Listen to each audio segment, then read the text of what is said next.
and welcome to the University of the West Indies, St. Augustine campus in Trinidad and Tobago.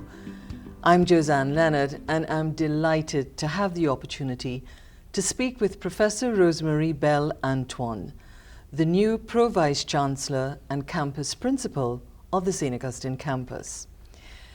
It's simply not possible to give you a fair enough measure of the immense stature of this Caribbean woman.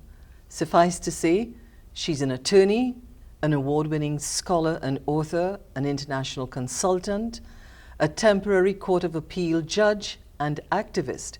And it doesn't stop there. She's former president of the Inter-American Commission on Human Rights of the Organization of American States in Washington.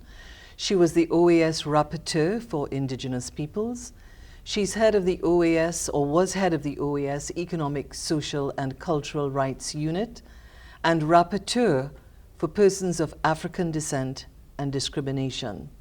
And I'm not yet done. She was CARICOM Chair on HIV, Migration, and Chair of the CARICOM Regional Commission on Marijuana. She's the President of the Family Planning Association, a Cambridge Fellow, a member of Trinidad and Tobago's Industrial Relations Advisory Committee. Professor Antoine made history by winning the Regional Vice-Chancellor's Award of Excellence not once, but twice. First in 2006 for research, and in 2013 for public service. In 2018, she was honored by the UWI Cave Hill campus. She has published 15 books and numerous scholarly articles, with her work being described by international reviewers as original, insightful, and amazing. Pro-Vice-Chancellor Antoine was honored as an eminent jurist pioneering Caribbean woman by the Caribbean Court of Justice in 2021. She has been pivotal to drafting legislation and authoring influential policy reports on climate justice, anti-discrimination, Indigenous peoples, HIV, education, narcotics, labor law, human rights, free movement, financial law, health, gender, money laundering, anti-corruption, the judiciary, the public service, police, juvenile justice, and human trafficking. She has been described as the region's foremost labor law expert and leading authority in international financial law and HIV law, a real change agent.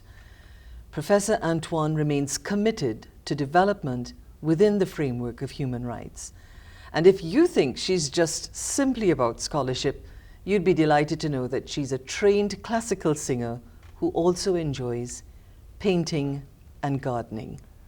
So let's meet her officially.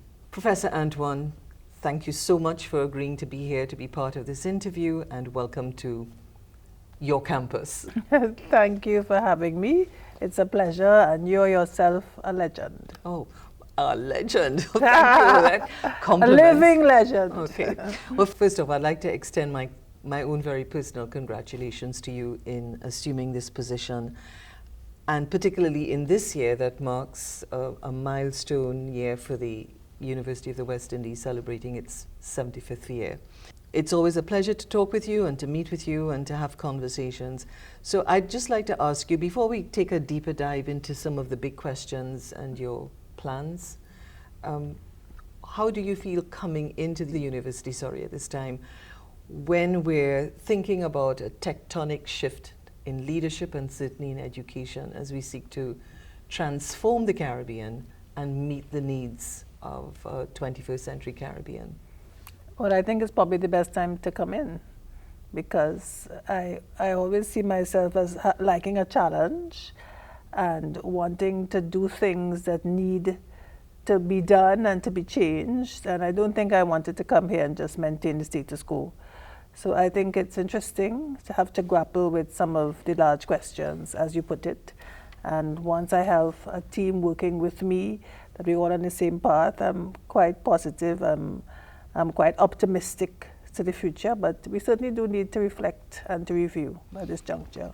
So you've had quite a journey getting to this point. I'd like to talk a bit about the fact that you just recently had the campus council meeting. Yes. And I was very fortunate to sit in virtually and follow some of the discussions and the presentations of the various deans, etc. What are some, in your view, what are some of the demonstrable achievements in strategy thus far?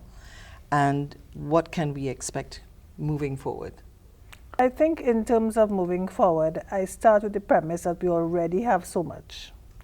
And that's one of the big things that I've been talking about, that I don't think I need to reinvent the wheel in many respects. I think one of the big problems with the campus, the university in fact, is that we have so much talent, we've done so much tremendous work, but somehow we haven't done a good job in harnessing it. And also in letting the public and even our stakeholders know some of it. So I think part of my job is to be able to raise the profile of the campus, you know, and it sounds like an easier task, but not so much. So I am working with many people. When I look at some of the things we've achieved, when I look at some of the projects that we are currently working on, I'm constantly amazed at what's coming out of the campus. But nobody or very few people out there know about it. So if we can harness it, if we can concretize it, if we can, I hate to use the word package, but I suppose that is the best word, and let both our public, our governments, the region beyond know what we have to offer and what we bring to the table, I think we already achieved so much. Well, you know, maybe we could probably flesh that out a little bit. We've done a tremendous amount of work in the region. Somehow, paraphrasing what you're saying, there seems to be a disconnect in terms of what the university is doing, has done, and connecting with its various publics. So what are some of the things, say, like in the AAA strategy, which for the person who doesn't know what we're talking about, the AAA strategy is really your guiding document and your plan for moving the university forward. And maybe you want to sort of focus in on some of those things that are really tremendously important and very relevant, that the average Caribbean citizen, for example, and Trinidad and Tobago citizen may not know. So the AAA strategy speaks to access, alignment, and agility. Probably the one that we're not so great on is the agility, but certainly in terms of alignment with developmental goals, I think we've always been there. Access, well, I take a different view to access, or probably a more expanded view to access, but I think ultimately the university is talking about a very broad view of access to tertiary education, to education generally. We have already done so much to ensure that many Caribbean people can have an education at our university. So I think we've made a tremendous strides to that. And we are now talking about, certainly my campus is thinking about it, but it's not just this campus, it's, you know, the entire university, about ensuring that access to tertiary education is more equitable, ensuring that, you know, not just equitable in terms of those sort of intersectionalities, you know, the issues to do with, well, gender is not such a big problem for us, but in some parts of the world, but even issues like origin, etc., that we ensure that people who in the poverty line and so on can come to university. But I think it's also access in a different way. For example, at Caville, we have ensured that indigenous peoples have more scholarships, things like that. We are beginning to look at our professions, who should be in our professions, should it be a broader based approach. There's so many issues to do with access and the underserved in relation to access, persons in the rural areas, etc. So there's a very broad concept of access, and access also speaks to us in terms of how we treat with the global world, how we treat with international students. We want to bring more of them here. So we're talking about global online. We're talking about what do we have to offer students across the globe. All of these access issues. Alignment clearly has to do with ensuring that what we do at the university is aligned, is in sync with the developmental needs of the university. And that has been the thrust of this University of the West Indies. More than many other universities, this particular University of the West Indies was grounded in development. So when people say, oh, you know, to get back to the development needs, I always wondered, do they understand why we created a University of the West Indies in the first place? it was essentially developmental. We had heads of government getting together, Treaty of Chaguaramas and so on, and saying we need to have a university that belongs to us, that will be able to work with governments in the region and the people of the region to elevate the region. That was the reason for this university, that we should be looking at issues that are relevant to us, that are needed, so whether it's economics, whether it's politics, whether it's law, building a Caribbean jurisprudence, whether it's the arts, film that can showcase Caribbean people and what they believe in, what they're about. It is all about development. So I don't think we're not like a private institution or educational institution that just probably started to maybe for profit, as the case may be. No, it was always very much centered on our own developmental needs, and that still grounds us. That's our ground norm. But these days, clearly, because there's been a shift in relation to us thinking about the role of the university and how it is funded, more particularly, we have all had, myself included, to pause and to hit the ground running in terms of revenue. And so now the strategic plan has continued to embrace the AAA, but now the strategic plan is more focused on, as another layer, revenue generation, the revenue revolution. And that is simply because we have to. We have to become more self-sufficient, more self-sustainable. We have the 80-20 model where governments are supposed to fund 80%. I think some governments, I know recently I had a conversation with some PSs, and they didn't even understand that that was actually a model that came from an agreement with heads, but that is the case. That is what they invented, that model. But now we all understand that governments are struggling in the region, and that university now has to look inward and outward at the same time to try to create revenue to help itself and to help the region in funding education, because perhaps the model isn't as sustainable as we thought it was, this public funded model, that is. So that takes up a lot of my time, nothing to do with that. But literally, when I was coming in to the post, we had a huge cut in our revenue. And of course, there's been a decline over the years. So clearly, my first and most immediate task is to try to raise money for the campus. There's no getting away from it. Yeah. Well, one might argue then that if you come back to the basics in terms of people understanding the role of the university, that the challenge and the opportunity that exists for raising revenues could be catalyzed and supported by having different kinds of conversations with the publics that we have even within the region. So, for example, private sector is under a very broad heading, private sector. But as we begin to, and I'm sure you're thinking about these things, so I'm trying to pick your brain a little bit in terms of some specifics, so that if there's a particular program or programmatic themes in a university where the private sector requiring that kind of output and being future focused could be persuaded to come into sort of joint ventures and partnerships with the universities.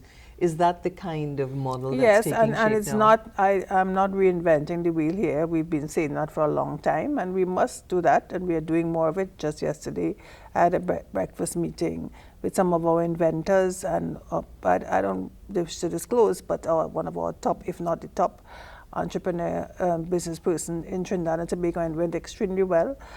So yes, we clearly need to do more of that. We need to stop talking about it and actually do it. So I'm trying to do that.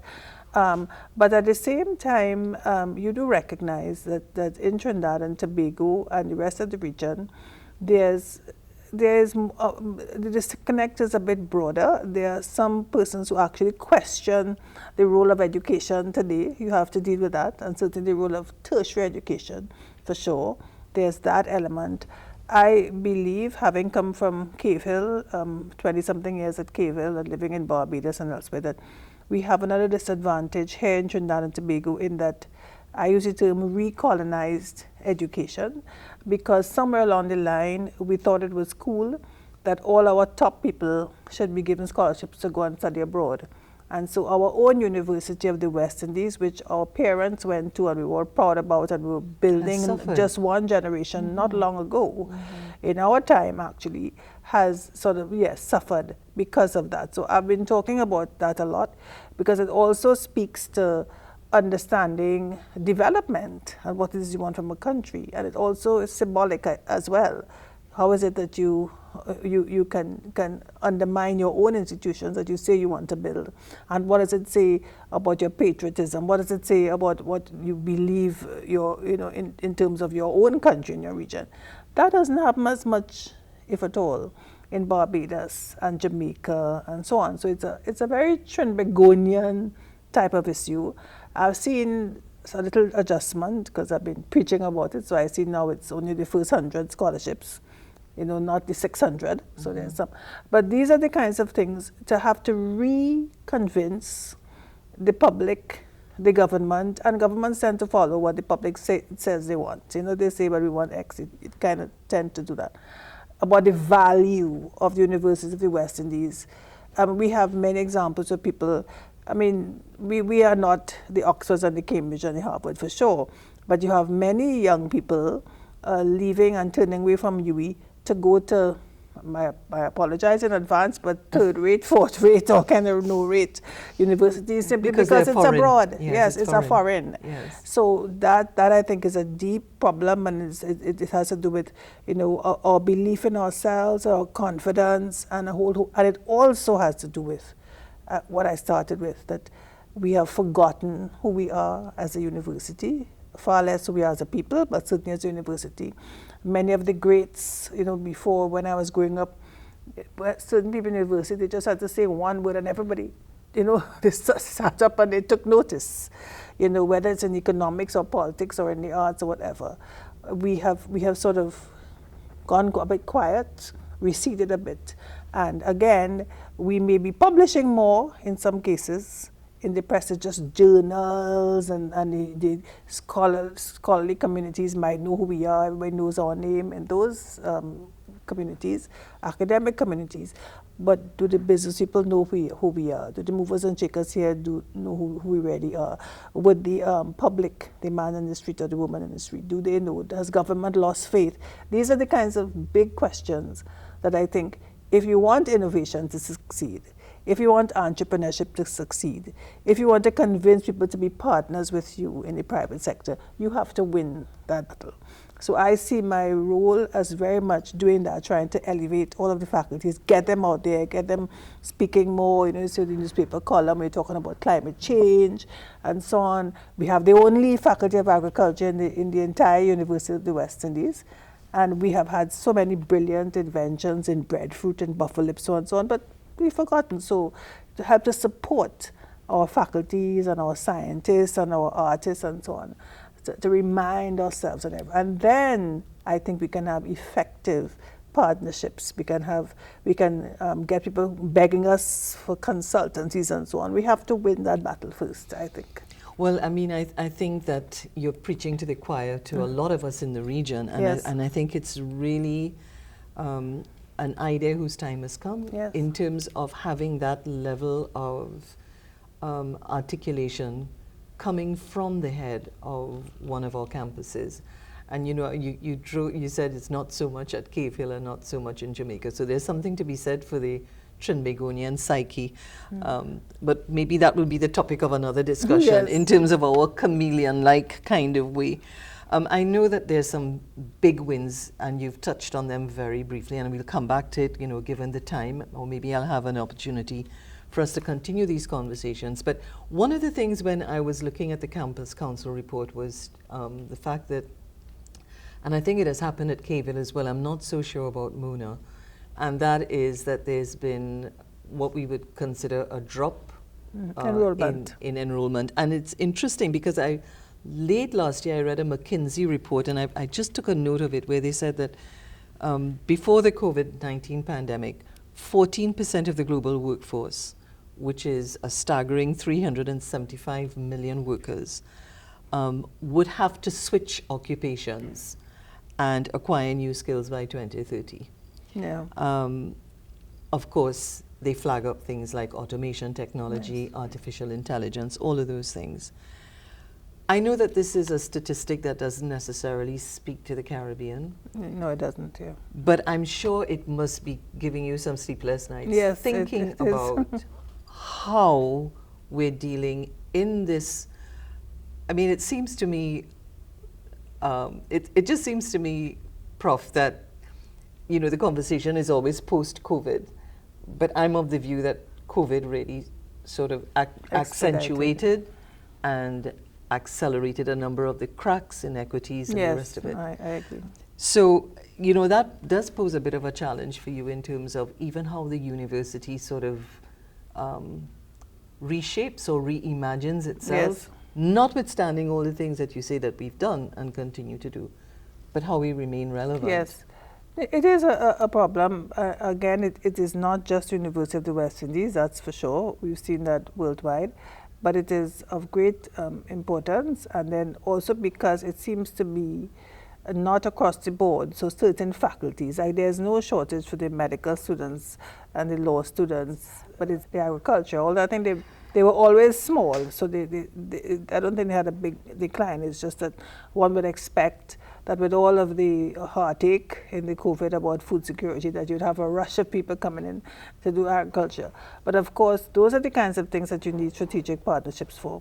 I have tried not to rush to judgment. I've asked my planning department to look and see, do some surveys as to why it is. We know finance is one, and we can't ignore that. There's a huge problem with financing studies now because GATE has, of course, we've reduced the GATE. And they will give some figures, but it's also what I mentioned earlier about some people wanting to turn away from university education. And again, I think we need to look at the gender issues there as well. So more women are interested in tertiary education than more men. We've been seeing that for a long time, but we did nothing about it. You know, we probably lamented, but that's about it. And then it has to be those sort of structural issues in terms of occupation, which I'm sure have to do with employability and so on. Again, so many of these things, for them to succeed from a university, especially one that has been created in order to be directly relevant to developmental agendas. If you don't have a clear developmental agenda in the region, then it's difficult for the university to be align. agile enough to align itself. And then sometimes, there are times when it sort of accidentally fits.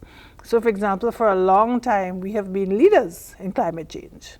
And St. Augustine campus has been, you know, one of the prestigious, you know, we won the awards and so on, Mona as well.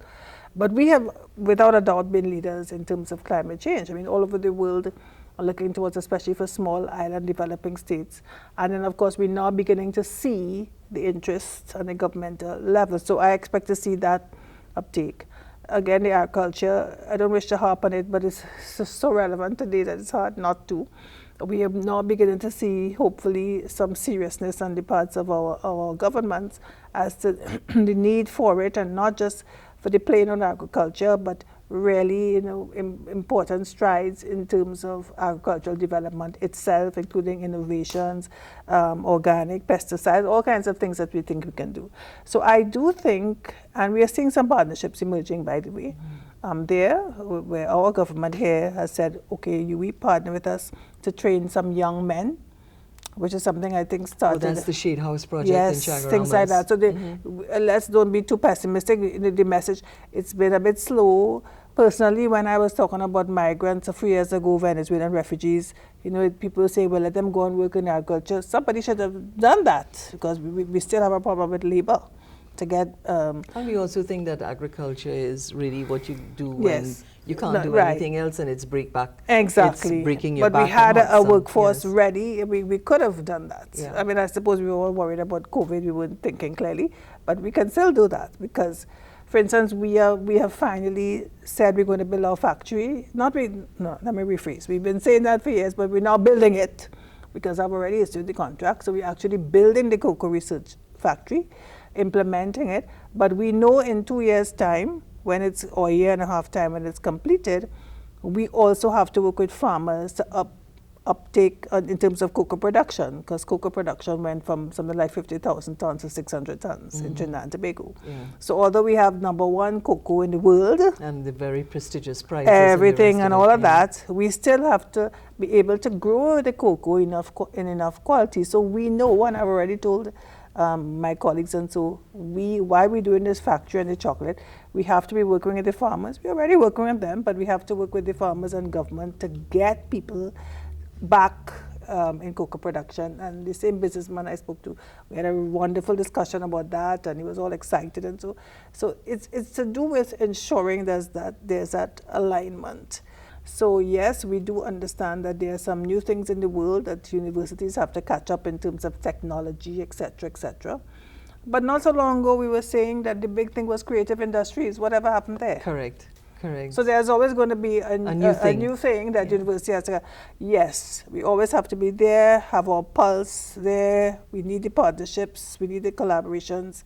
But I don't believe that universities in general, and I certainly don't believe University of the West Indies, is going to become irrelevant. But we will need to tweak, we will need to adjust, we need to have, to be there understanding what's happening. Well, I think that this is really, and it's not a plug, but maybe it is, the fact that in an ongoing kind of way we engage in these conversations, because we have so many different moving parts. Yes. But I think that from what you articulated, that we don't even really know the amount of work that has been pioneered in the area of climate change. Of course, with a Prime Minister like Mia Mottley, the whole issue of climate change, climate justice, climate financing has now taken, it's at the top of everybody's agenda.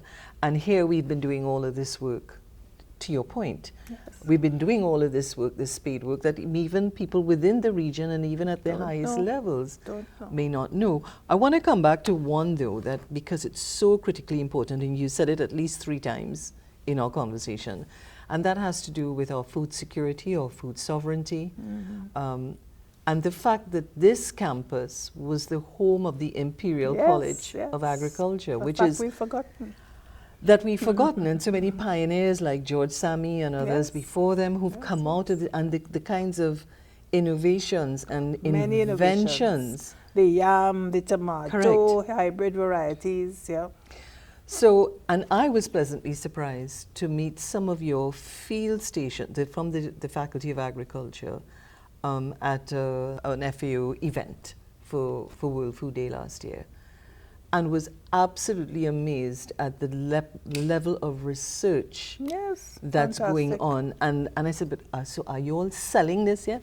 Well, no, we're not at that point yet. But I mean, the amount of research that is coming out that could inform, quote unquote, what we get in the market, Yes.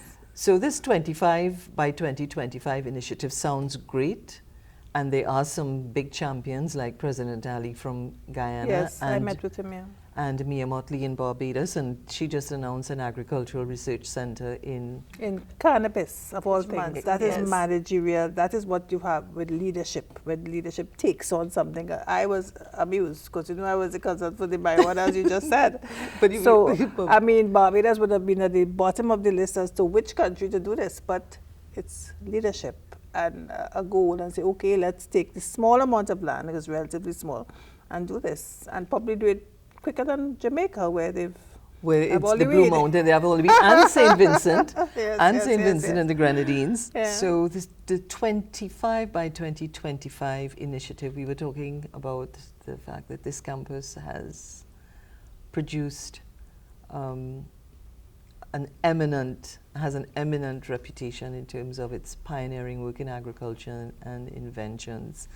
You've mentioned the cocoa factory, that's coming up. Yes. What would you like to see, or what is part of maybe your very short to medium term strategy that sort of aligns more closely there? Well, we do have 3 approved initiatives, strategic initiatives approved by our council. One is a big one, Global School of Medicine. And again, that speaks to our reputation in terms of the medical faculty. This is the confidence we bring forward to try to get that off the ground. And we are working on that. And the second one we've mentioned a bit, the Cocoa Research Center in itself, innovative and a leader that has done so much in terms of scientific innovations, with not just with cocoa, but with the pigeon pea and the hot peppers and so on, all the varieties, etc. And the third strategic initiative that the campus has already approved since last year before I came in, that I'm working on in terms of implementation, is alumni fundraising. I am hoping to get a tax break from the government. I've asked nicely. I don't know what the answer would be. So that we can persuade our proud alumni, especially in this 75th year, to give, to donate to the university like other universities all over the world do. It's nothing strange. We don't have any endowments, but if there are any very wealthy people out there, that would be even better. We do have a few wealthy people. Well, yes. I mean, that's a normal thing that universities do.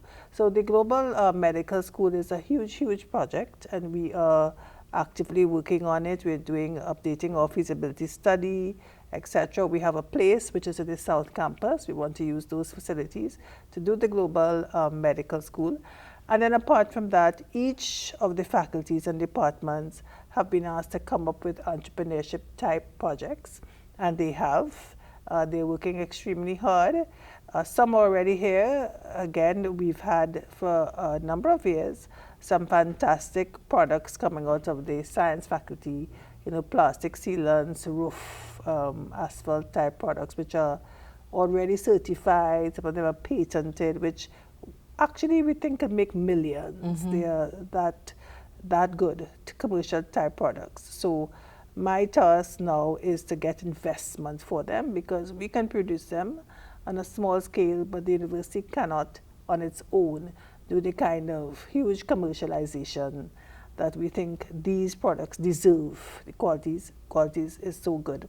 But each faculties out there, so we mentioned about the Faculty of Agriculture, for example, in line with this whole trusts of sustainability and so on, they have actually created green types of fertilizers, things. So just to give you one example. More eco-friendly. Yes, I saw it at the FAO exhibition. It was amazing. Wonderful, isn't it? Yeah. And if you observe recently, almost every week, some youngish person is coming on television talking about all various ways of green farming and so on and aquaponics and so on. They have all products of our Faculty of Agriculture. So they're going out there and they created these new kinds of farms. And we have a very dynamic faculty, very small, but very dynamic. So I'm quite excited at the possibilities as we go forward. Yeah.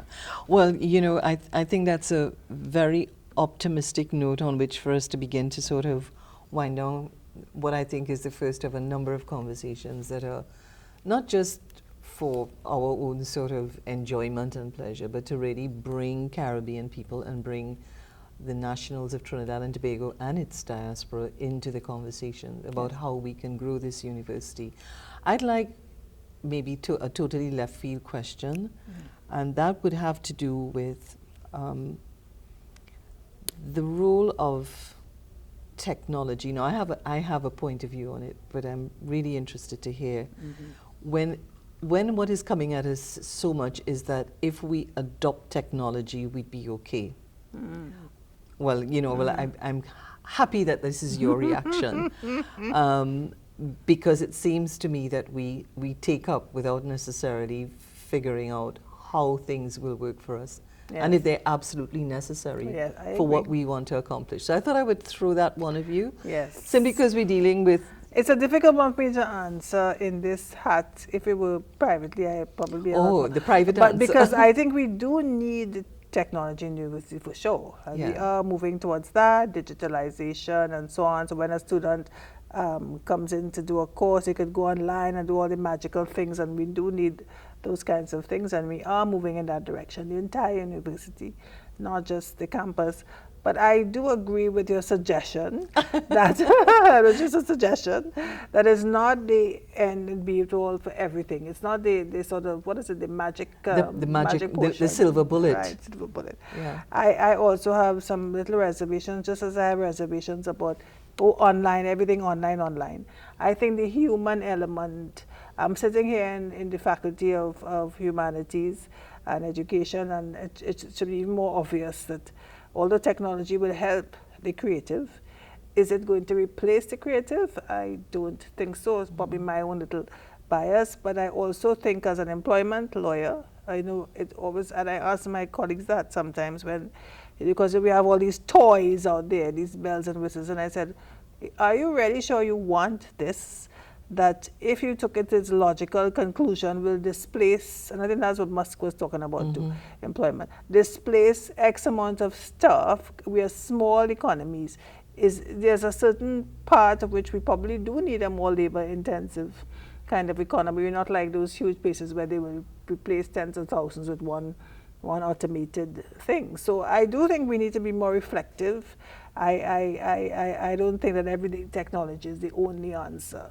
I hope I've been sufficiently diplomatic and not to crush technology without, but there is, I think that we must always the limitations, have that concern, and also not just in terms of employment and so, but the way we want to live lives. The humanity. That human element. I'm not convinced that, as much as I love Star Trek and all of that, that's the way that we want our future to be. I don't know if we've even had the conversation. So I was really glad to hear the news this morning, that whole thing about the AI, because there are lots of concerns about biases, whether it's gender, race biases and AI and so on and so on. And we have not had these conversations. So we may end up saying, yes, that's the way to go, but at least let's discuss it. Let's think about it. Yeah? Correct. I'd like to, before we conclude, I'd like a message from you, if you will, to any young person and every young person from Trinidad and Tobago or anywhere in the world who would have interfaced with Rose-Marie this morning, with this conversation, what you say to them about what this campus and what the University of the West Indies offers them. Wow. What I really wanted to say, I didn't get a chance to say, but perhaps I can try to weave it in, is that how I see the role of not just the university, of which I happen to be the custodian today, but the role of any professional, and if you take it by extension, any person who's able to. I think that we are on this planet to live together. I believe I am committed to things like social justice, and that's how I see those things. And as a dean of law, one of the proudest moments for me is every year talking about what I think a lawyer should be in our society, a social engineer, trying to get him to see those things. And when I left, hearing many attorneys say to me, yes, go out, I would say, go and make your money, but remember that the law is a tool for social justice, it's a tool for social engineering. At the end of the day, what we really want to do is improve our communities and our societies. Everything we do, that's the end result. So whether it's law, whether it's art, whether it's economics, whether it's science, whatever it is, the end result has to be that we improve lives for ourselves and those around us. So it's no different from anybody coming to the University of the West Indies. And that's what I consider genuine development to be. So if young people are listening, when you plan careers, that should be your end goal, to be able to give the best of yourself to make what's around you in your society the best it can be. Well, I hope that this is the first of many conversations. Congratulations again. Thank you so much. On the appointment, and do look forward to marvelous things happening here at the campus. I know it's coming. Thank you so much. Prof. Thank you, everybody. Thank you.